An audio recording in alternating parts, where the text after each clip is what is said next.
Yeah, I'm trying to share. We'll start with the briefing. Okay. I will call this GRTC Operations Committee meeting to order. The first item is consideration of amendments to the agenda. Do we have any amendments? But we'll talk about a quorum. We don't have a quorum, so we won't be able to take action.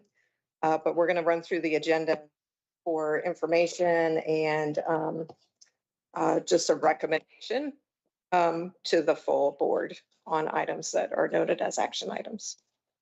The first item is public comment. There's no one here for public comment, so we'll move forward to the liability insurance renewal. So basically, good morning or good afternoon, everyone. Every year, GRTC has to renew insurance liability policies as well as workers' comp, other policies that fall within the VRSA, which is Virginia Risk Sharing Association. Every year they give proposals, and what we do is we go down and give a breakdown of the actual proposals year over year and what we're paying out on them. Joe, if you could pass me that printout. Yeah. And basically for this one, if you see it, I don't know if you all have this. Everybody has, okay. So basically in this one, what we're doing is we're reviewing the actual fiduciary liability, employment practices, crime, cyber, professional liability, and storage tanks. Fiduciary liability, of course, is the accounting side, any type of accounting or any type of actual note taking from the financial side. If we fall into situations where we need actual protection from that, that's the coverage that covers us. Employment practices, harassment, things of that nature are the actual coverages that would cover under that type of incident. Crime is sort of if we have internal issues with employment, stealing, theft of that nature, that's where we would fall under that type of incident. Cyber liability, professional liability sort of falls in line with employment practices. And storage tanks are the actual tanks that we have that store diesel fuel, things of that nature.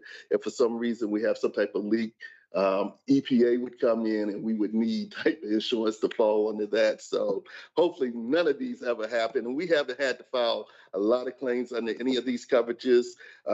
But if you see from August 2025, 171,611, there was a slight increase. Now, a lot of this is because of the actual industry itself. Insurance rates are just going up. It costs to sue now, it costs to pay out, it costs to remedy claims. We're just seeing an increase across the board. However, the one major factor is cyber insurance. Cyber insurance is outrageous.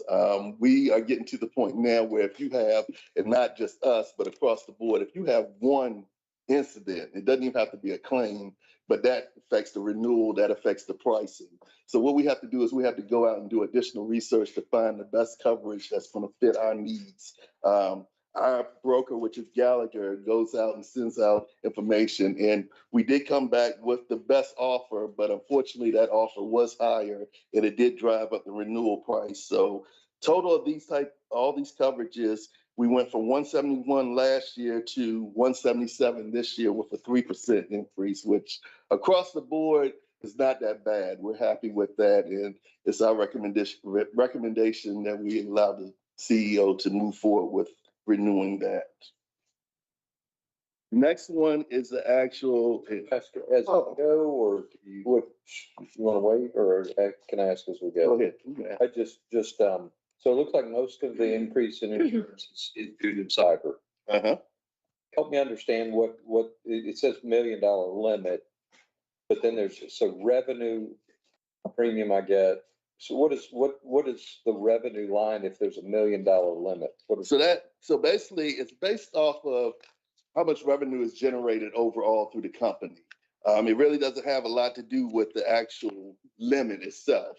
The way insurance companies, actuaries underwrite the actual policy is how much generation or operational revenue comes in, because it could be a risk of, if we are attacked, they're going to ask for the amount of money based off the amount of revenue that the company generates. So they have to look at that and say, if you're generating this much, they could ask for a certain amount we want to make sure that we're charging you the correct premium to be able to cover that. That's just what your premium is based on. Correct.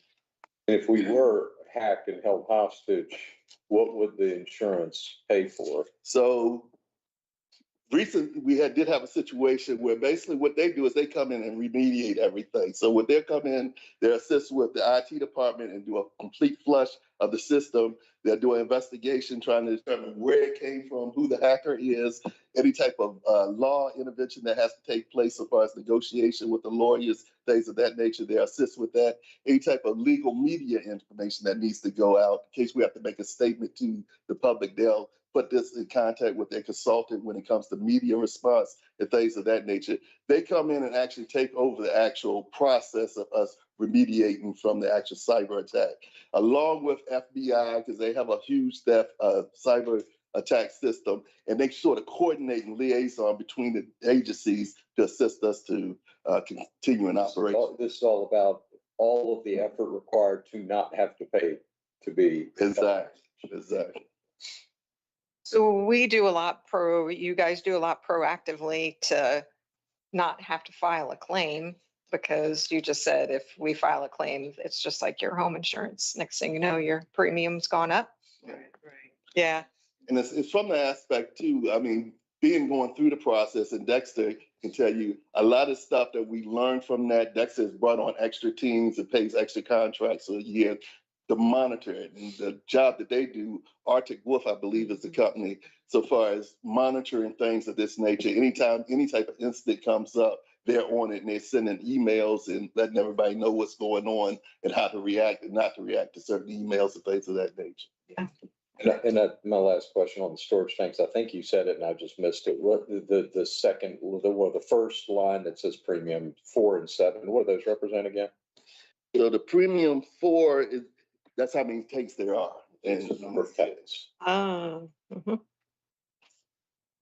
So back to cyber stuff. So at the county, the IST folks are always sending out these little yes, exactly. You guys do that. Yes, I got one today. Had to do. We also send out emails and kind of newsletter updates to kind of remind people. We're going through an audit with like password security. You're actually going down and looking at some of those things you get on the audit or pen test. One of the cool things, we have a grant that we apply for every year that's strictly just cyber based. And we use that to continue to beef up the grant program security environment. We're also bringing on a digital company called Trinity Cyber. So most of our sublet article sits inside the environment and helps protect, but the Trinity sit on the outside, watching things and attention. So unfortunately, in the IT world, in the cyber world, it's not if it happens, it's not if it happens, but you don't think you can mitigate. And then have a plan that's ready to go if something happens of how to mitigate to solve that. Yeah. We get a really issue one where most companies are down once back up within less than 2 weeks. Mhm. Okay. All right. Any other questions on that? Okay, so now we're moving on to Virginia Risk Sharing Association. This is insurance policy.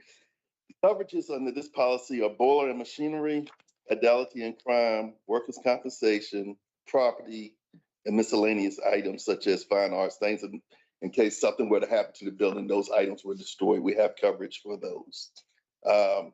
Actually, in looking at this, and I was sort of shocked at this one, we actually saw a decrease in this, which is kind of unusual, especially across the market for workers' comp insurance. We're seeing constantly that they're going up, and the amount of people that we have coming in and going out so far as payroll based, and the amount of people that actually work here, and our overall claims history.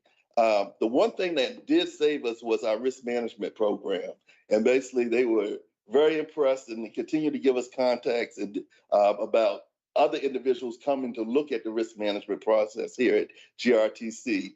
Versa was very impressed with the training simulator. In fact, they did a 15-minute piece on me and Mark and the training department and the new training simulator that we're bringing in. And all this leads to the actual safety and risk management overview of GRTC.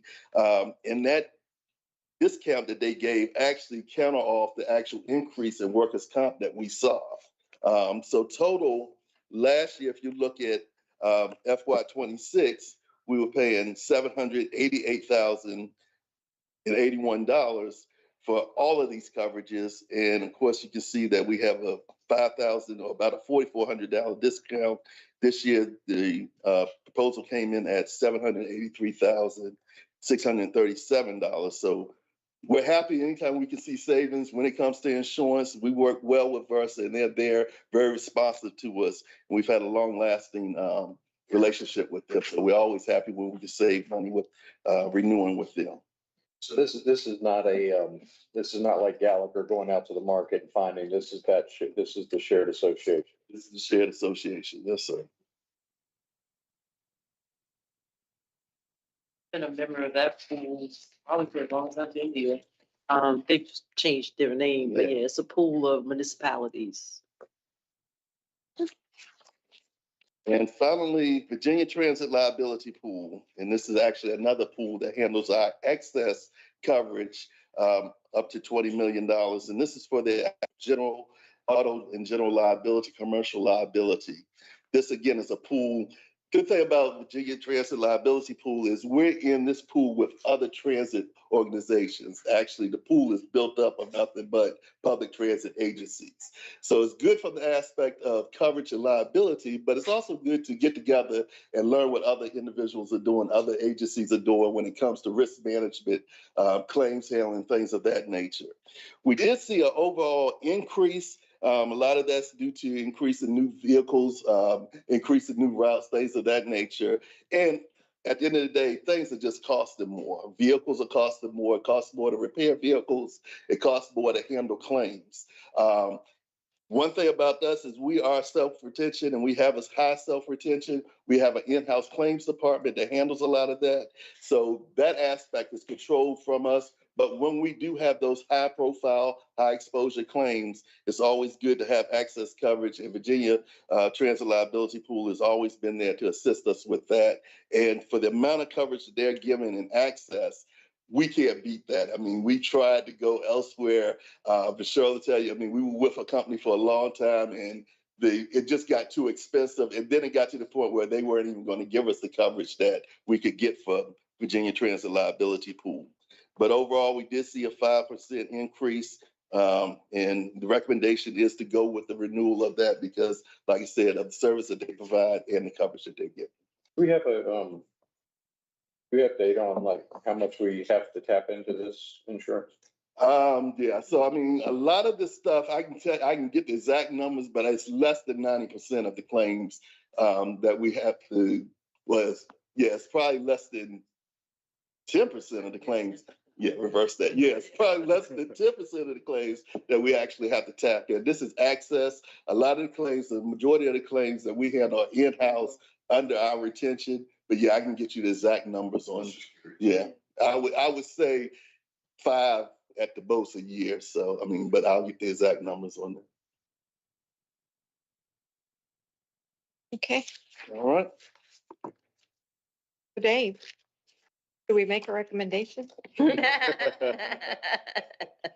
It's like it comes out almost the same numbers as last year. If you look at all of them, well, let's see, if you look at the rest. Yeah. Yeah, nothing goes down. So the one that did go down was surprising, right? Made me wonder whether grants that we go for every year go up as well. Yeah. My biggest questions were on the first one and having to do, it doesn't look like there's a whole lot of things changing in terms of, and I didn't see any just rapid increase. He explained the cyber, so Mhm. it'd be good to recommend that. It looks like it has to be paid by August. Is that it? Is the due date August 1? Yeah, we just basically have to sign a renewal. Yep. Recommend so we've got 2 meetings, but I don't.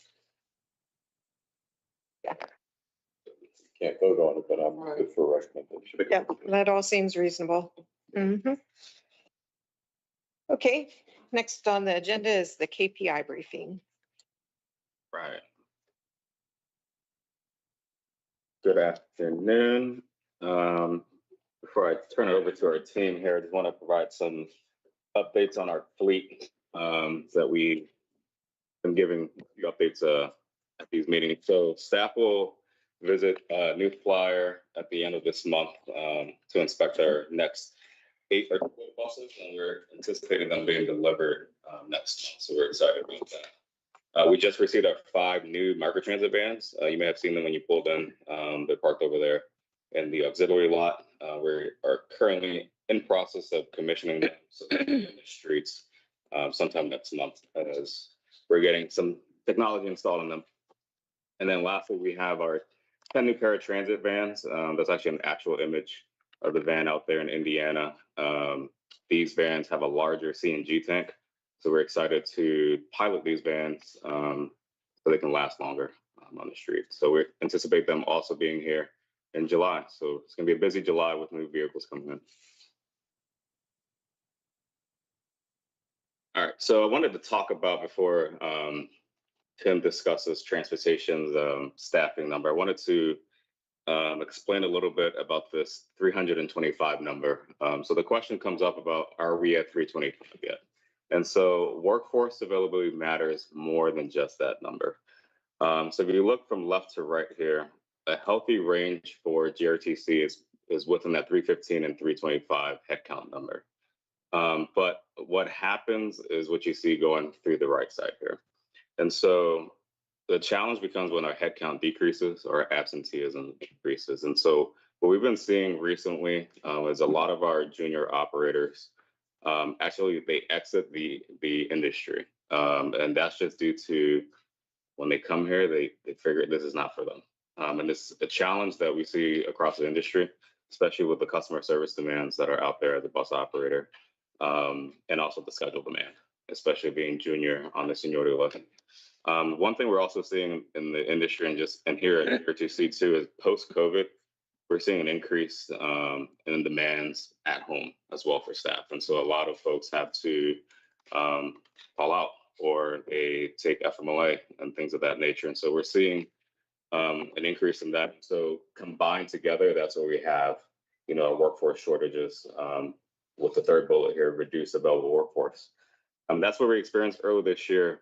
Vacancies had increased and our absenteeism had remained elevated. And so that really brought down the number of operators that we had available. So what did we do? We had to increase overtime, and obviously we had more open work as well. And so that creates a workforce strain and it creates a risk to our service reliability. And when you also see overtime, you also enter into another cycle of stress on those operators as well. And so it's just an unfortunate cycle in the industry, but it's just the reality behind it. So while we can get to 325, we still have to manage this process as well.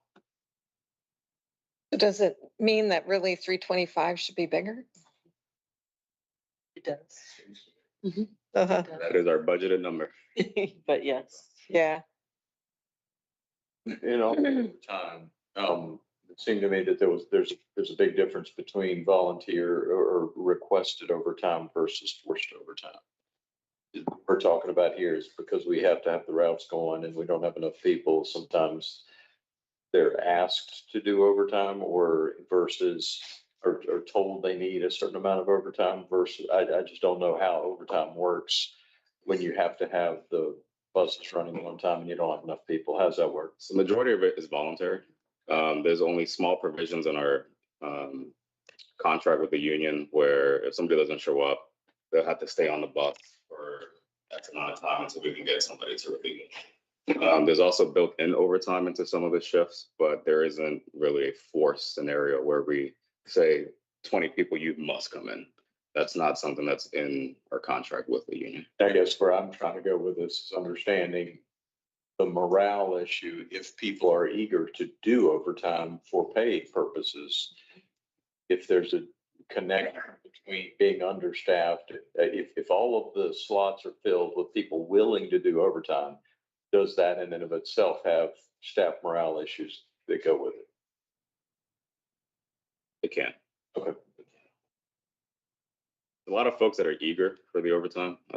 Once I think last year when we were like fully staffed, people were, Sad that they didn't have yeah, that. they didn't have that availability. But once it's open, people, bite at it. So Well, maybe thinking this backwards, they were sad that overtime wasn't available. Correct. So where's the morale issues? I guess if overtime increases like it is on that slide, I'm saying as overtime increases, is that causing a decrease in morale? oh no. Got it. No. Okay, that was confusing me. No. All right. And so I want to also explain the life cycle here of why recovery can take time with turnover. So unlike many positions, an operator vacancy can't be replaced immediately. So when you start here at the left with day 0, once the operator is separated from the agency, recruitment can take anywhere between 30 to 45 days. The training cycle can be between 45 to 75 days, depending on the credentials they bring and how long they stay in the training program. And then they'll enter service after that, but the whole cycle can take up to 120 days for them to become a full-fledged operator. So when we have one person leave, it'll take that amount of time. And so when we have more than one person leave at the same time, and we already have classes and like we're already in the stage of recruitment or training, we're already behind the 8 ball. Yeah, but that's why you're doing the training like every month. Yeah, that's why we're consistently doing monthly classes with that. But at the same time, we also have attrition during training. So even though we might have a class of 10, 12, we may have attrition that goes down to 8. No question, but is this representing calendar days or work days?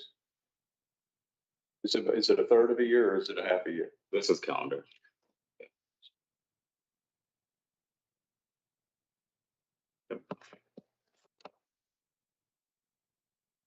All right, so with that preface, I'll switch it over to transportation.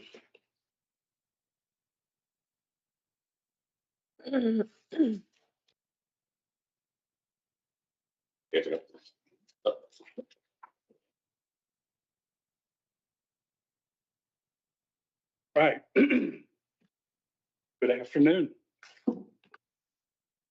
Let's talk about the numbers here.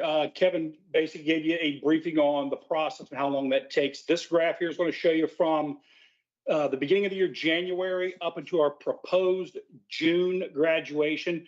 Currently, we closed the month of May out with 317 operators, which is a good close. It's within the threshold that was mentioned by Kevin's presentation there.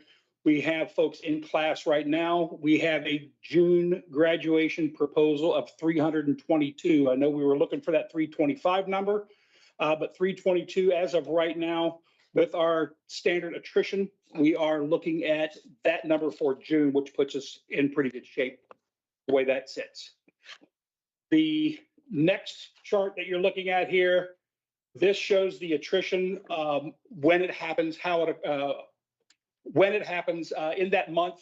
So if you see, there's no really steady pattern on how it happens. Some of the attrition can happen during class, and some could happen whether it be voluntary or involuntary.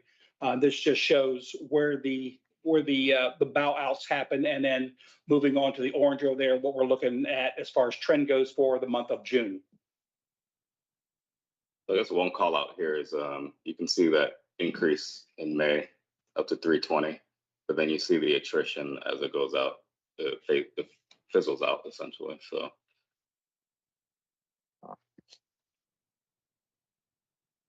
This is one thing that we're really keeping an eye on, a real good close eye on. This is the absenteeism. So a little explanation of what you're looking at here, April versus May. April showed now the 18.54% is the total absenteeism. That factors everything in. That is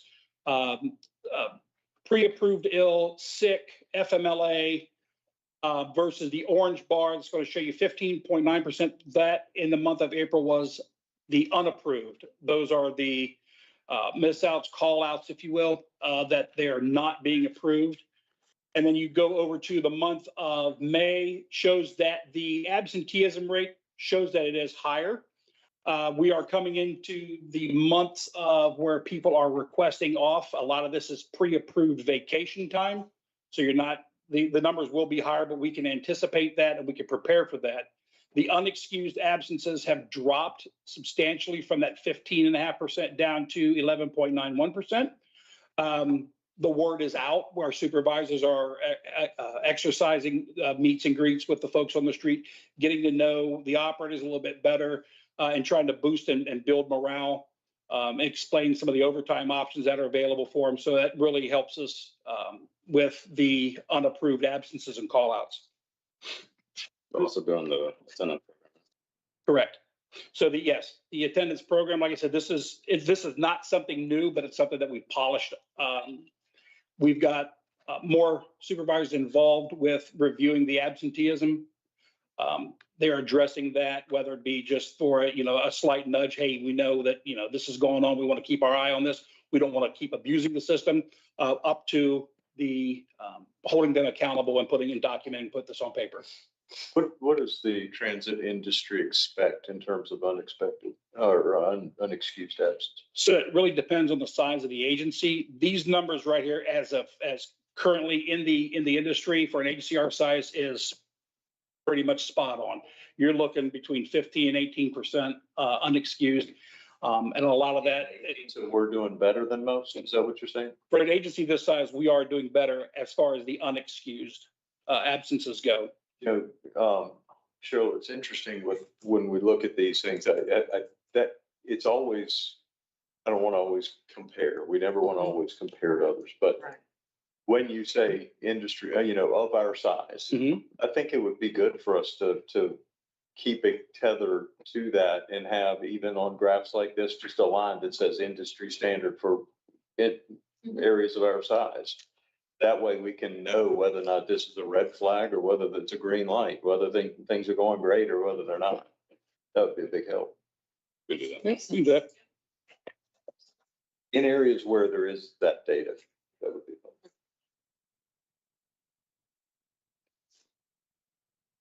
All right, on-time performance. This is from the month of January to the month of May. This is everything in one. So this right here will cover fixed route, the express routes, and our BRT. It looks pretty much status quo right across the top. Our numbers do not fluctuate a whole lot on-time performance. A lot of the earlies where you're seeing the numbers in the 12 and almost 13%, because we're including everything, including the express routes. The express routes, because getting close to their end of the line, there may be multiple stops there that they're going through, but that we'll use the Route 95 for an example. Once they leave Petersburg, coming into town, there are no other stops, and you want to keep up with the traffic flow getting downtown. That first stop is the time point. The other stops that are in there on the Swiftly system that we use, they are calculated as time points, but we're in the process of readdressing and adjusting that. So that will actually show a major improvement currently how it's reading. Really dumb question. Really dumb question here. The chart looks almost identical. Is there reason to consider, assuming that the similarity is because the same routes are early, same routes are late, whatever, is there a reason to micromanage sites to where it says 10:34 is when the arrival is going to be, so that if it's a consistent, we're having trouble at some, and first of all, is it a consistency where we're early at most of the same stops, we're late at most of the same stops? If that's the case, it seems like we might be able to be more precise with our estimated arrival, and these numbers go to 75, 80, 90% on time. So when we're looking at it as an entirety right there, you're looking at everything. So what looks good one day may not be the same for another day, because you want to factor in detours, accidents, all those can fluctuate your time point. So when you're looking at it in a total picture, that number will stay the same, because one day the Route 5 is doing phenomenal. The next day it may be lacking, but the Route 19 might be doing better. So There's no real pattern when you look at the route. Within routes. right now we have the ability to pinpoint each route and look at it day by day as it goes on. And there's a lot of days that you'll see that there'll be 82% on-time performance. That's really, really good. And then the next day something could happen where there's traffic involved, there's accidents involved, there could be a vehicle breakdown involved, and that will affect the on-time performance. It doesn't sound like my thought makes sense. I was just thinking, if we know that at this particular stop, it's always 4 minutes late, let's just change the day, the time, so 4 minutes back. In the development meeting yesterday, the booking change with the 2 routes that we're going to adjust with swiftly, that's the pilot to do exactly what you're thinking. Okay. So the goal is to then apply that system-wide to address some of that. Okay.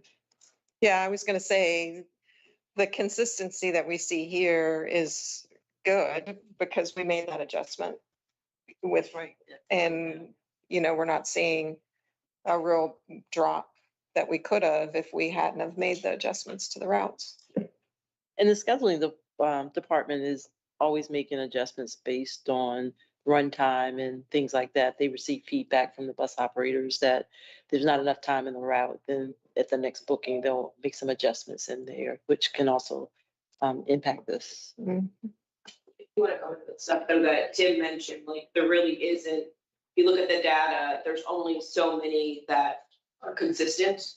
So that range that you mentioned, even though it's 1 in 5, maybe that happens at that time point with 3 of the trips. The others are also different, that their range is different to variability. So what is that right time to pick if there never really isn't consistent?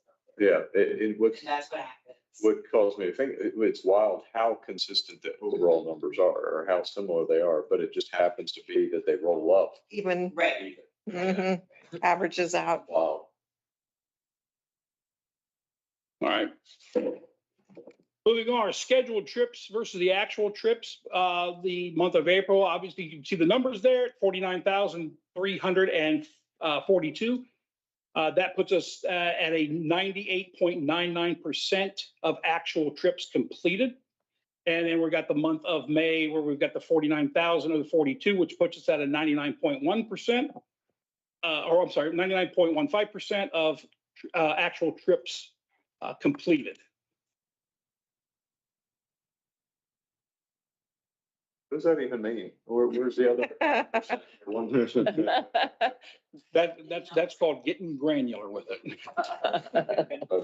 So what, I mean, I could, the month of April versus the month of May, there was a holiday in April that fell on Sunday. There was a month, in the month of May, there was a holiday that fell on Monday. So that would be your adjustment in scheduled trips, the scheduled trips. And then the actual trips completed because of those holidays and the days that they fall on.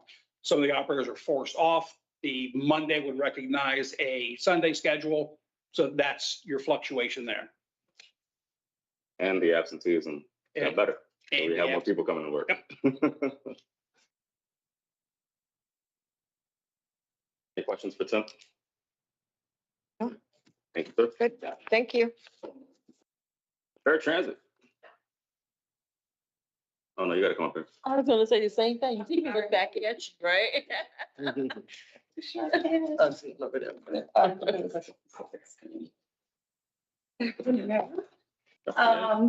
So to go over our staffing levels, in March, we had a total of 107 operators, 7 terms, 5 hires.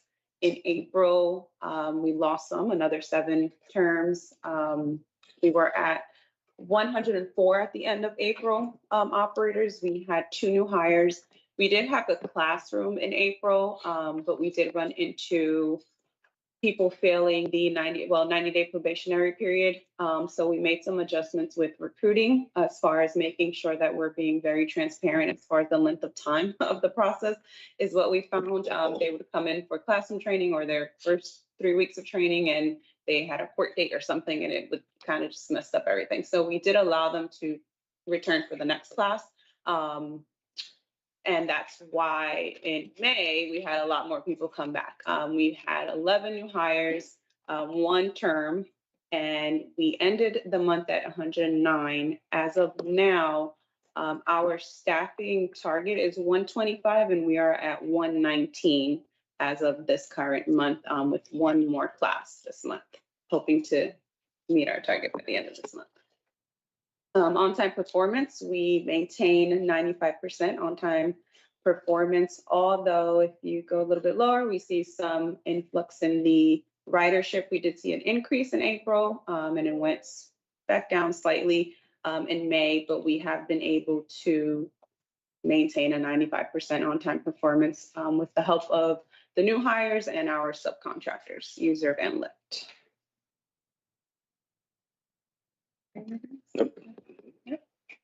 Any questions for Ashley?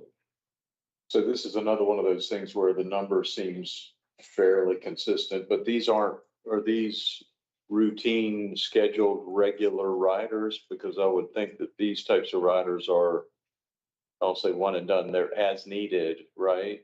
Is it just coincidental that those numbers are also close together?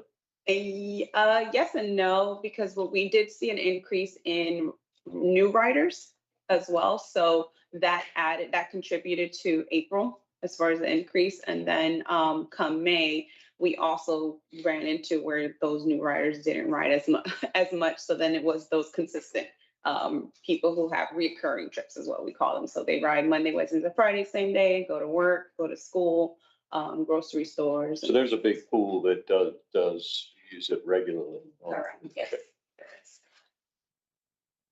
Monday holiday, Memorial Day, a lot of doctors. A lot of trips, yeah. So it's nearly 1,000 rides a day for paratransit. So I think that probably.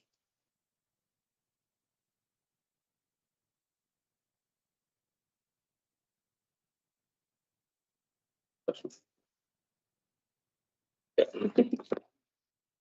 All right. Microtransit.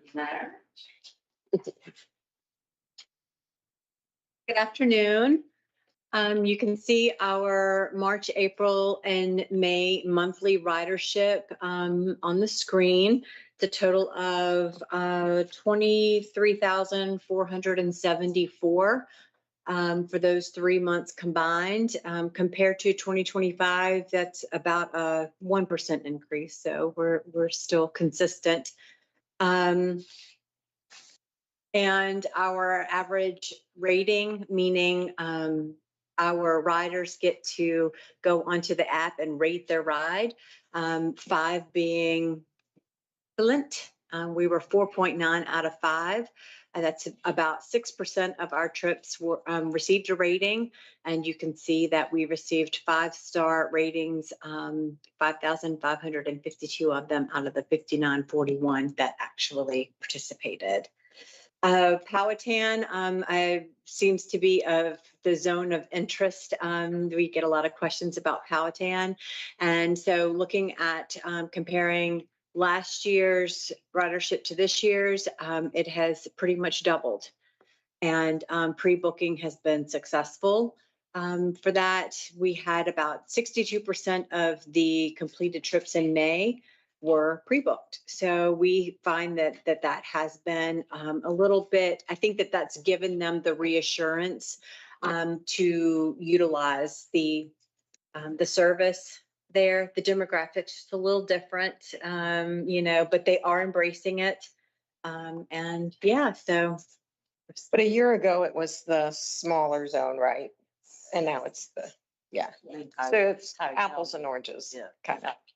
Mm-hmm. I don't know. I think that the increase in size of the service area was 100 square miles, maybe. Was it even that? I don't think that it was. I don't know that I've seen the difference in size of the area. It was significant. Yeah. We're just serving. Just a small. County courthouse to Westchester. Yeah. And then it went to countywide. Yes. Westchester and Chesterfield Town Center. Yeah, and we added the Chesterfield Town Center. Yeah, so we do see more people using it. We have more organizations that are interested in learning about the link and have asked about information to pass out to their whether it's their patients or clients and et cetera. So. Great. You just had them about, right? Yes. Yes, we did. Last week, we were invited to speak to English second language class. Oh, right. in Cloverdale.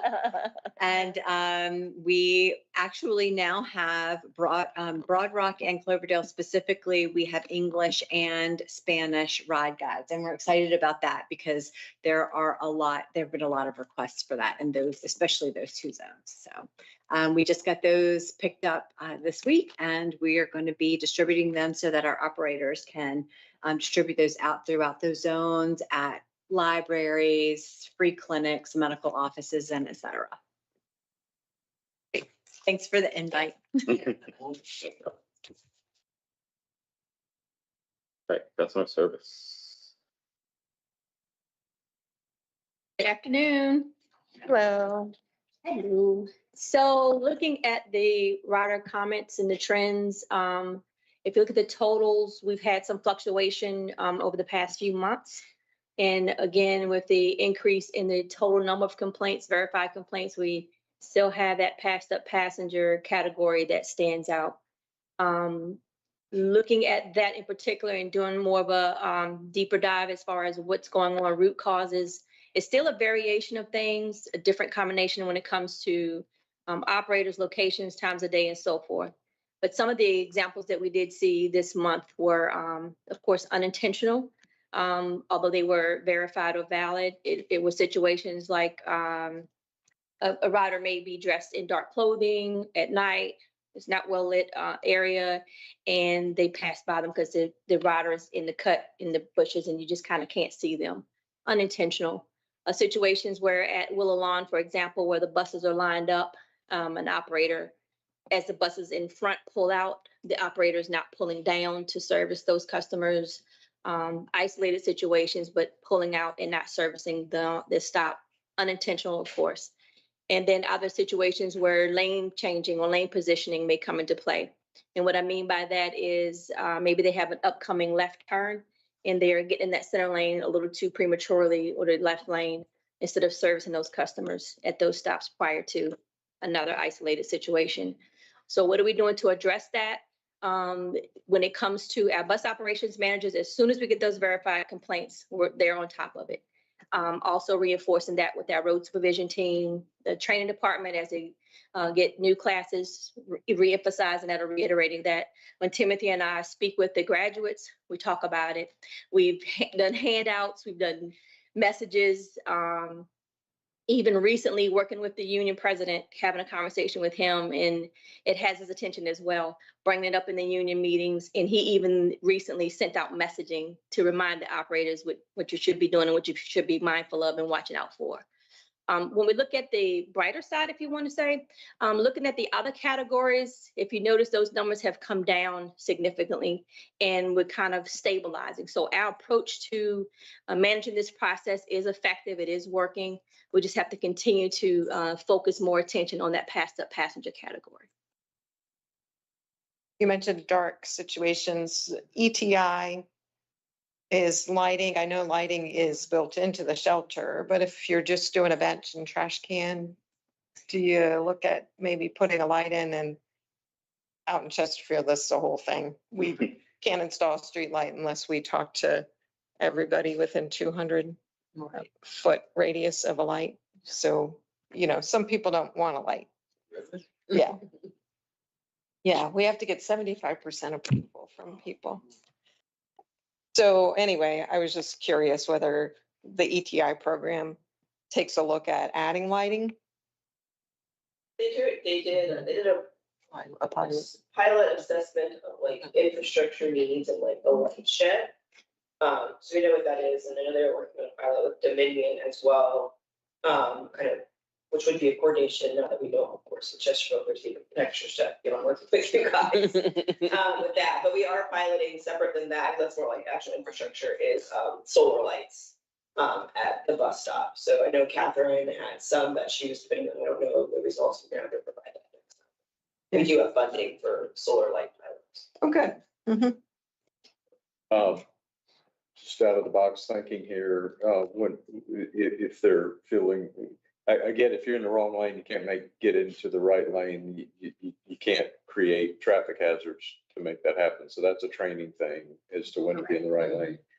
But if somebody's there and it's dark or whatever, I got to think the technology is easy, perhaps, to be thinking about. Maybe it's already been done. Is that when someone's there, it's sort of like a crosswalk where somebody pushes the button. That's what I knew you were going down that. Push the button and the light goes on for, the I don't know, whatever it is. On the sign, it could have a little light. It's just a blue light, or it's a light that says someone is actually, this is a live stop. Somebody's here. Purple. They do it in Europe. Well, it's got to be some, Yeah. because those things, if you're, especially if you're talking about a small solar thing, that would charge it for whatever button push time it needs to be. But it seems to me that would alert the driver in a way that is like that. Because that, They'd see it well in advance. yes. That's a great idea, Dave. I just don't know if It it's doesn't here. need, I don't. doesn't need to be hardwired. It's literally, it's like go to Amazon and buy it, whatever. It's not a. Yeah, but you could. Technology doesn't need to be that high tech, I think. We can consider that Dexter's already on it.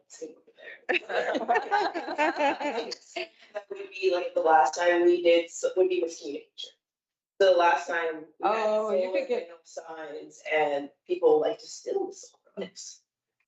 So if we taught our operators to only stop if the light is lit. No, I'm saying they. So what's their, is there principles to stop at everyone anyway, right? Correct. Yeah, they should be. This is clarity. If somebody's sitting over there behind the bush or whatever, it's like you press it when you're there. It's just Feature. yeah, there's somebody here, but don't miss them. I don't know. It's- Yeah. Definitely pilot, I'm sure it exists, if you thinking about it exists, we can try it, but yeah, as long as the operators they aren't trained to stop at everyone, they're trained to stop if someone is there and needs to get off the bus. Or all. So if we, let them know, still do that, The but. teenagers For could those that- walk all along, light them all up. Right, that's true. And so you're going down Midlothian Turnpike, there's nobody at it very clear, like, let's say at the Winchester Building on Midlothian Turnpike at that stop mid-block.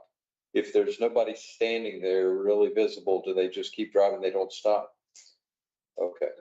So, yeah, so that would need to be a rethinking to where, yeah. Because it's a nighttime thing, it seems to me. Those 22, I'm assuming maybe the bulk of those might be after dark. Not So, necessarily, we'll just check some that. of them. We also have some where, just, where individuals are not, well, operators are not wanting to interact with some of our passengers who they've had. Confrontations with. Because we have some that right now, this new thing is taking their phone and they're videoing them and they're in their face and they're kind of antagonizing them. And so when they see that, in all honesty, they don't want to deal with it as far as some of the feedback we've gotten, because they're, you don't want to be in that situation. So in that case, we have those types of passed up complaints as well. Well, if in those cases, I don't know if they're empowered to say, I just passed up and be able to alert you to that, then we're not looking at that as a 22 negative number. We're looking at 3 of those or 4 of those. The issue is when they don't let us know. Yeah. You know, That's why the coaching comes in to talk about, okay, so when you encounter this kind of situation, you need to let us know what's going on so we can support you. But because at the same time, you're leaving behind other passengers or other riders who may want to board the bus. So, but we do have those situations. In fact, recently we've sat down and talked with a couple of them to try to come up with a resolve as to, I'm talking about the riders, as to why you're videoing and, what do we need? How can we support you? Or how can we come up with a resolve to lay this to rest so that you don't continue to do that? I know. That's why some of the operators leave. Yeah, the customers, That's- yeah. I mean, they're literally all in their face with the phone and trying to provoke them, antagonizing yeah. them. That's really We awesome. have a wide variety of things or reasons, but yeah. Mhm. And of course, this is the trends for microtransit, which all is quiet as far as our complaints go. Is back to. Yeah, you can say that, whatever. Okay. Yeah. Okay, so to go over the paratransit trends, we did see an increase in April. A lot of those were due to late pickups, which has to do with our increase in ridership for the month of April. And then we did see a decrease back in May. We have reviewed, what we do each month is kind of review them individually and see, if we notice a trend where majority of the complaints are coming in from, to create action plans and see how we can resolve the concerns. But in May, it just happened because of the decrease in ridership. So we did see less of those verified complaints, what we usually like to focus on mostly. Any questions on this? Is just a refresher, comments in this context means not good. It is, or are because we use the term commendations. These aren't kudos. These are comments of a negative variety. Is that a fair statement? Over here, Complaints, yeah, complaints. The next one will be accommodations, but yes. So to move to accommodations, the first one that we had received was for a customer service representative. Tyrese, the customer wants to give outstanding customer service to CSR. Tyrese, the CSR did a great job assisting him with his trips. I would like to add that Tyrese has been with us for 4 months and has received 4 accommodations since. Wow. Doing really well. Did you nominate her? I did. Awesome. For the month. Then our second one is the driver was courteous, friendly, very patient, professional, and kind. We do have monthly safety meetings where we recognize these accommodations and we do give them gift cards to make sure that they are being recognized and given some type of award. And then a fixed route accommodation is another passenger was on the bus using language and the operator was very rude and trying to handle the situation, and the passenger got off the bus. The operator was very good at what he was doing to calm the passenger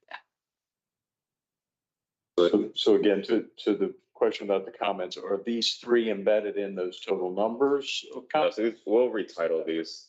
Yeah, these are commendations. These are good. And the other ones are complaints, which are not good.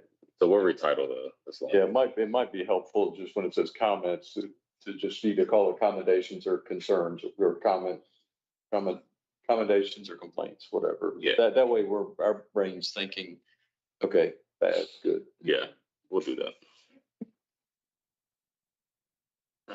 So we'll jump into a quick snapshot of fleet maintenance. Good afternoon. So for our micro transit road calls, we've kind of maintained our trend is keeping it low for our road calls. And if you jump over to the miles between road calls, micro transit is still trending really well, way above the average goal there. Slightly decreased just a bit. But we are anticipating some, where we just got new vehicles on that micro transit. Most of those vehicles are newer in comparison to our paratransit. And while we are dropping just a bit on our paratransit side, we're expecting those 10 newer vehicles. Hopefully we can get some of those older vehicles off out of the fleet and help us to bring this average back up. But we're still well above the industry average. Any questions there? For our fixed route, I want to say probably around that March timeframe is when we have an increase in AC issues or again, older fleet. And then we also have a manpower at this point where we're losing like 2 or 3 of our older mechanics, 1 to a surgery and 2 to retirement. And so that also plays a part in the miles between road calls and just maintaining our buses. That's something that we're working on diligently now, just to make sure that our PMIs are up to date. So it helps to decrease those road calls. And then the miles between failures that you can see from March going back up to May, we're kind of leveling off, trying to get back above that 8,000 8,000 miles per road call. failures is deemed, you get a road call, that's a failure. Correct. Yes, sir. Nice. Thanks. Definitely. Last but not least. All right, so going over fixed route traffic accidents, overall, we saw an increase starting from March, April, and May. Slight increases, but traditionally we see during the winter, the summertime, increases in accidents. Moving forward, what we're doing what we've always done, and we're trying to step up with the safety blitzes, more presence in the field, reminding operators what they learned in training to make good decisions.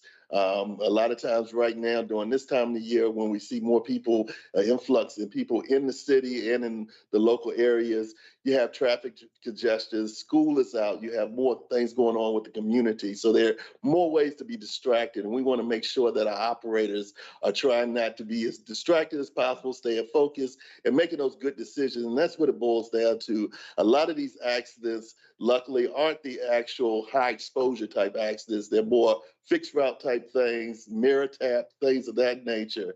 And we want to make sure that the operators aren't putting themselves in bad situations by making those bad decisions. So just reminding them of the basic driving principles that they've learned in training, coming up with refresher, making a full blitz on getting operators back so that they can be refreshed on some of those techniques. Pair transit traffic accidents.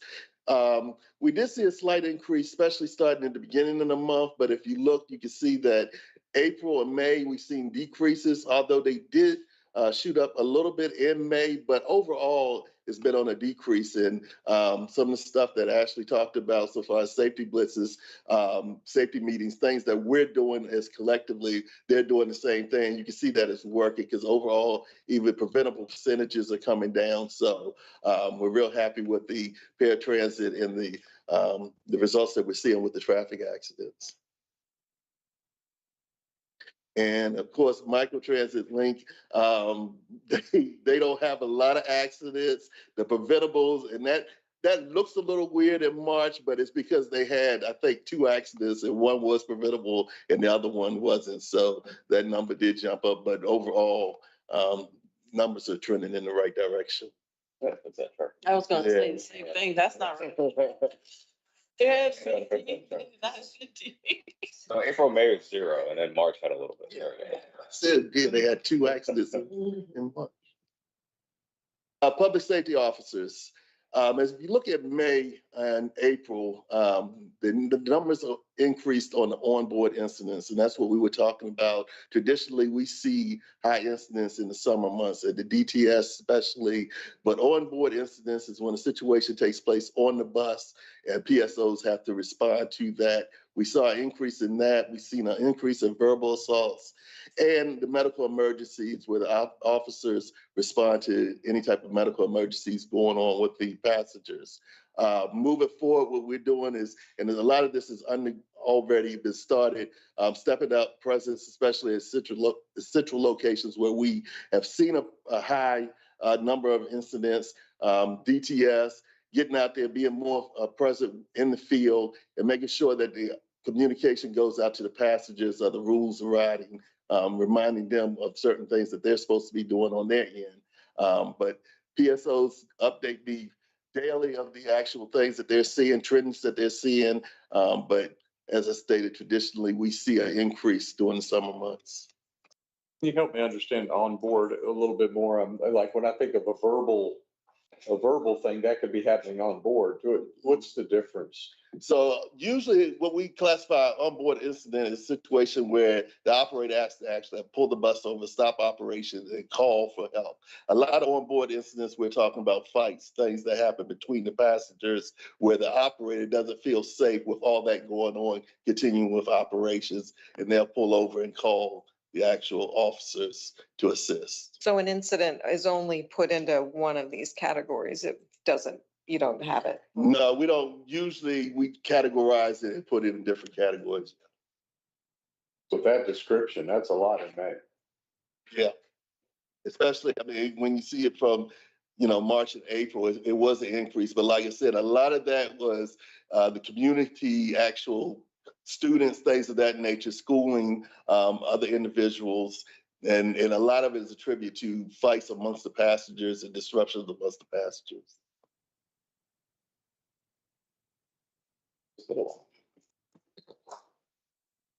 So as far as, yeah, I guess this is what I was, well, no, maybe not.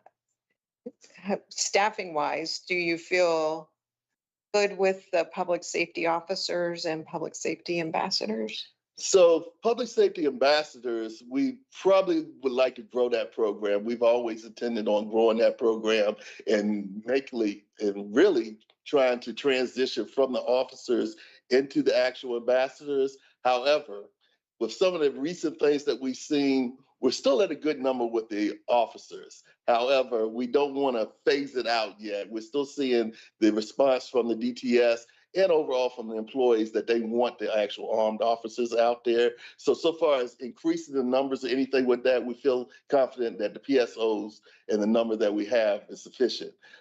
Ambassadors, as you can see from this chart, a lot of that, the blue is passenger support. The ambassadors were intended to provide that customer-friendly environment, that support, give those resources needed if a passenger had questions about routes or when the buses was coming. We can see that that's working. So those numbers are showing that, yeah, the increase for the passenger, for the public safety ambassadors is always there. It's just a matter of growing that and finding the right number to create that, have the budgeting in place and everything to make sure that we can support that program. But yeah, we're definitely looking to probably grow the ambassadors. But we wanted to keep our budget flat, so we didn't include additional ones this fiscal year. Mm-hmm. All right, so claims management lawsuit. And this goes back to the wonderful layouts that we had earlier about the insurance aspect of it. 2025-26, this is what we paid out so far as the numbers when it comes to our actual claims. Now, mind you, this is from self-retention. All of these are included in the actual payouts that we have. The one that you see, $500,000 in March, that means that it just so happened that 2 or 3 large claims happened in that particular time. But as you can see, we're usually around the $200,000 or under range for the year. But this is how the payouts look throughout the fiscal year 25-26. And that wasn't all one claim, just so you know. No. That wasn't part. It was several claims. So you think maybe number of claims and an average, or? So, and actually for this time period, we actually paid out 96 claims for the year. Those claims are often based on incidents where we hit a sign, we had to do this, whatever. What's usually these claims are more or less a lot of that's the other issue. A lot of this stuff is uninsured claims, where basically, as public transportation agency, we have a standard of transportation, and we have to carry what they call uninsured motorists. Say you're driving down the road on the bus, or we're on the bus, and a vehicle darts across us.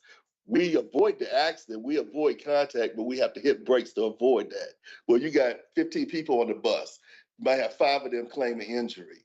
Because the person has left the scene that caused the accident, that falls back on us as uninsured motorists. A lot of things are paid out of that type of coverage, and that unfortunately falls on us. So I forget, you said 96 claims or something? Yeah. Like that? So 96 claims, how many of those are people on the bus doing the Probably majority. Yeah, 95% of them. riders suing the Yeah. GRTC? These are riders making claims against it.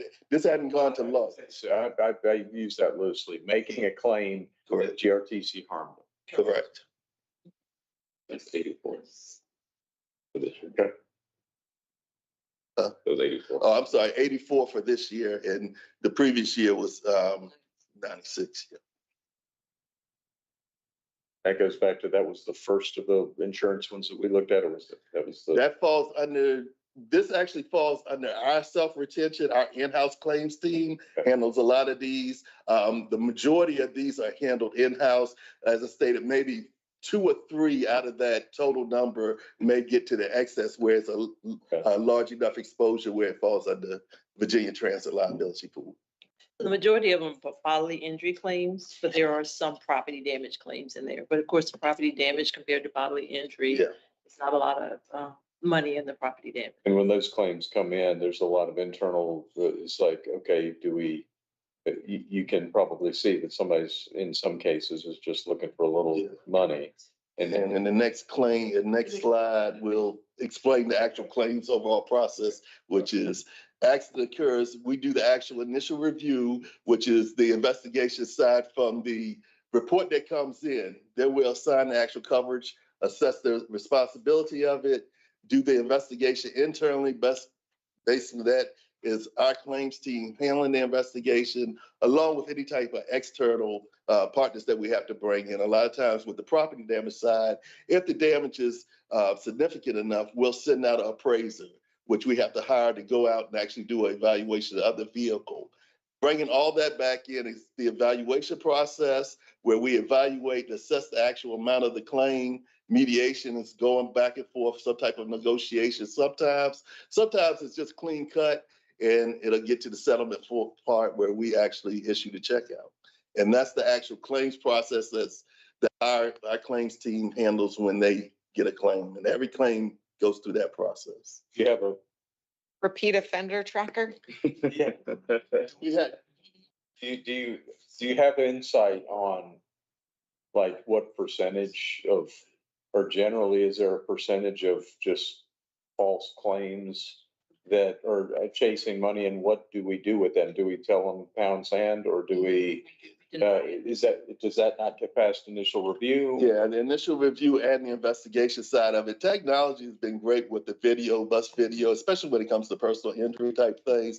I mean, we can sit and look at situations and see, a rotator cuff didn't get torn from you bouncing against the door like this, or a hand didn't get cut from you getting caught in the door like this. So we certainly can see situations where there are false claims being presented. It's one of those situations where what happened at the actual accident. We've gotten situations where claimants will make total false claims, even down to what actually happened. And we can go back and look at this person and say, look, this didn't happen. For the most part, they tend to go away.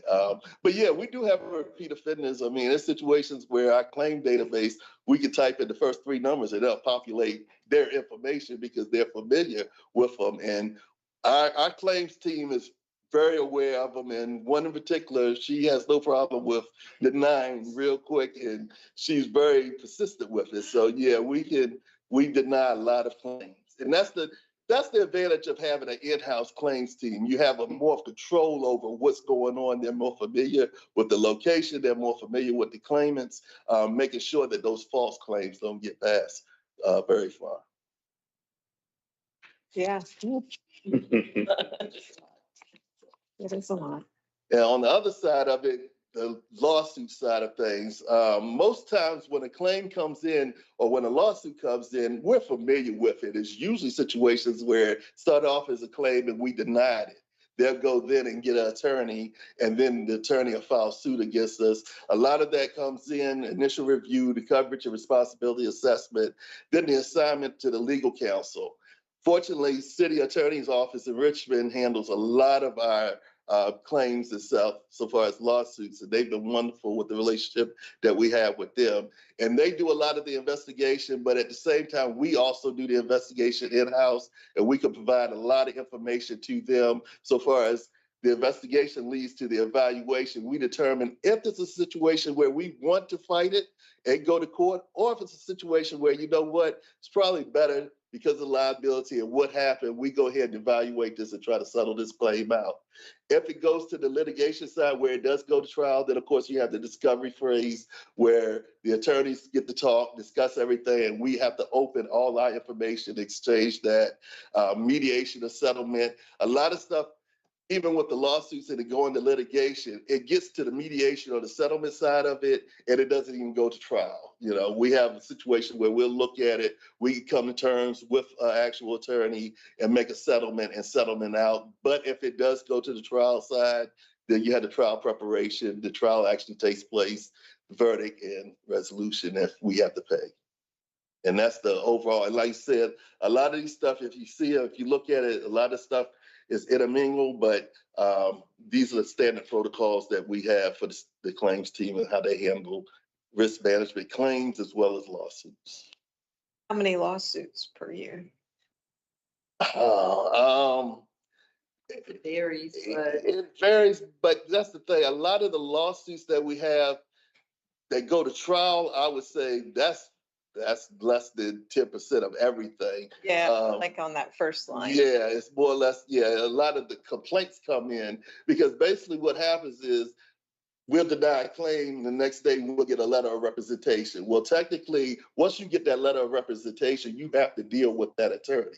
So it goes from that side to this side of the lawsuit handling.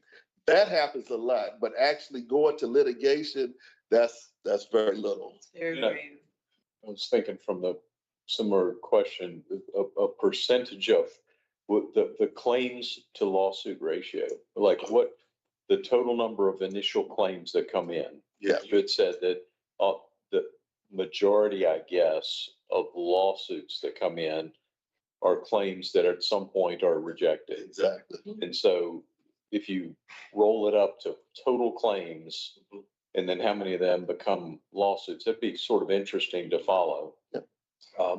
Because I think it would be a report card on one, how we're handling claims to prevent them from becoming lawsuits.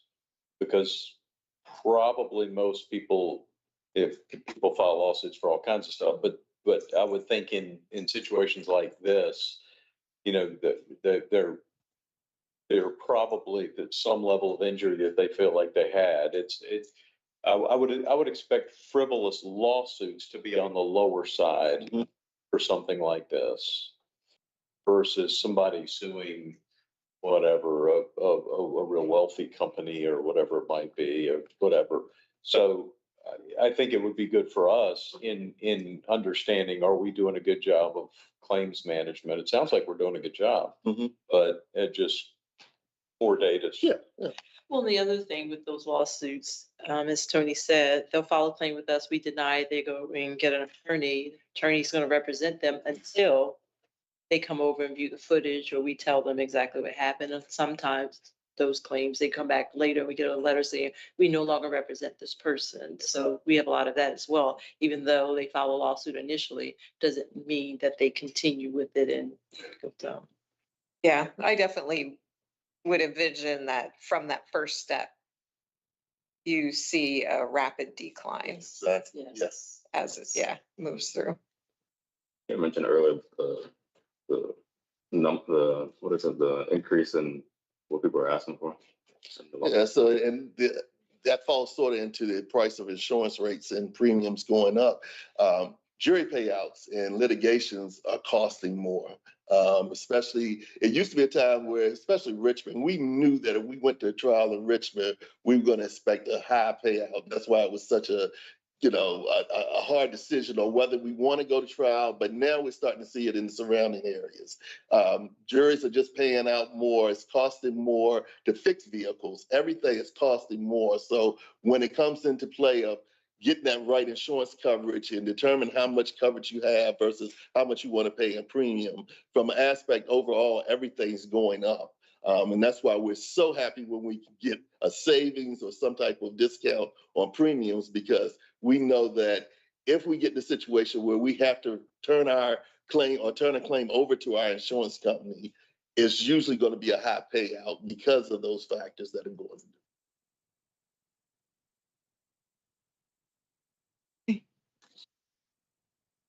Well, that's it. Any questions?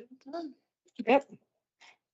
Okay, well, we saw the full board agenda yesterday. Mm-hmm. Do you have any new business? I have no new business. Right, so we'll adjourn. All right, thank you all. Yeah. Hey. So, finance.